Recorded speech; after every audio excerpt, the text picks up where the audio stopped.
Hey guys, so this video is going to be another advice one, kind of lessons learned, things that I tell my daughter, advice that I would give that I've learned throughout my 45 years here on earth. I always tell you guys, disclaimer, not a therapist, not a counselor, no certificates. I'm just giving you advice from the life I've lived, the struggles I've had, what I've learned, the wisdom that I do have. I'm sharing it with you guys. Okay, so number one, don't buy things to impress people you don't like or impress people who don't like you. This is something that, even though I have this conversation with my daughter, she's 18. I don't think that she necessarily gets it how I want her to get it, but I'm always questioning, why do you want that? Not all the time, but I'm just like, do you want that because everyone else is wearing it, or do you actually like it? Because there are some things out there that even if someone gave it to me, I probably wouldn't use it because I don't like it. Unpopular opinion, I don't like Birkin bags. I do. If someone even gave me one, I would probably sell it, give it away. I don't like those bags. I just don't like them. But they are extremely popular. So, and somebody might carry that bag just because they think they're impressing other people because they know it's a very expensive bag, and sometimes only the elite are carrying those bags. Don't do that. Don't waste your money like that. Number two, life is not fair. Sometimes you may not get that job. You may not get that house. You may not get that car. You might not get that guy. And that is okay, because that may not have been for you. I think we have a hard time accepting sometimes when something is just not for us. And maybe you have even better. But just because you see other people with it and it looks good doesn't mean that it always is, number one. And that just may not be your time. Life is not fair. You're just going to have to live with it. I tell my daughter that all the time. Number three, if someone is disturbing your mental peace, I don't care if it's your grandma, your grandpa, your dad, your mom, your siblings, even your kids. If someone is disturbing your mental peace, you need to remove them from your life. I think there are so many people who have lost it or snapped because they held things inside or kept people around them who were disturbing their peace. Let it go. And I'm not telling you that in a way of it's just so simple and so easy to let people go, especially loved ones. But if they're disturbing your mental, let them go. You will be better off down the line. Your self-esteem.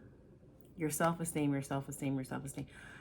I cannot stress this enough of how important your self-esteem is. Your self-esteem can keep you in that bad relationship if it's low. Your self-esteem can keep you from getting that good job if it's low, or asking for a raise because you don't think you're worthy of it. Your self-esteem is one of the most important things, because if it is not high, the things that people can do to you, all because your self-esteem is not high.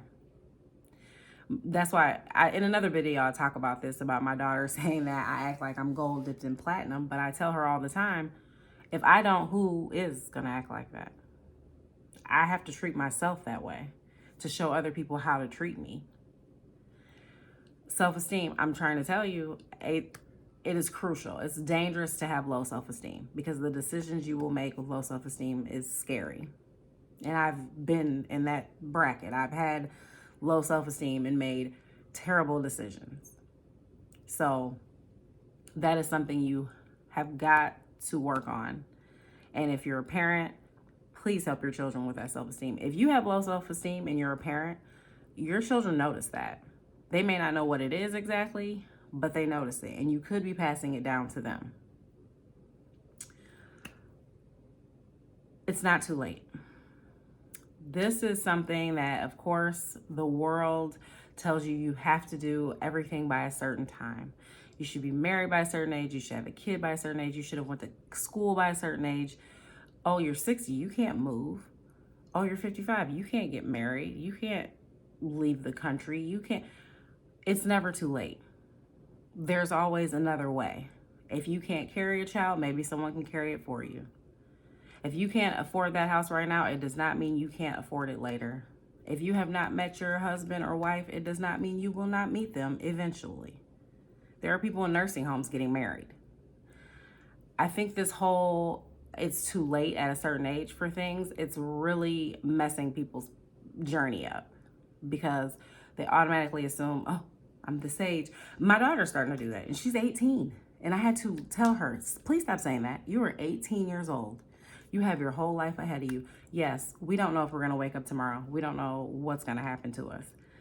But to put it in your mind that it's just not possible because of your age is insanity. It is always possible. It is never too late. Don't think that it is. If you believe that, you're going to mess up your journey. You're going to assume it's too late for things that it's not too late for. And lastly, be careful who you tell your trauma to.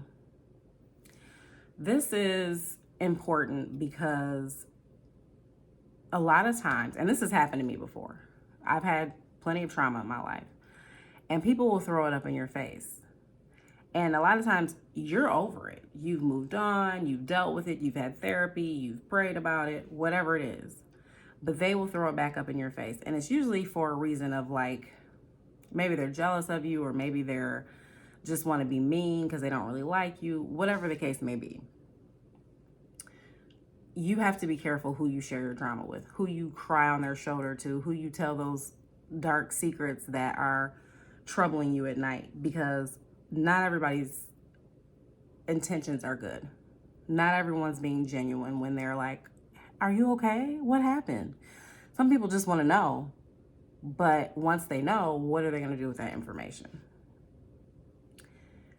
People will definitely hold on to your stuff and throw it back up in your face. And that has definitely happened to me before.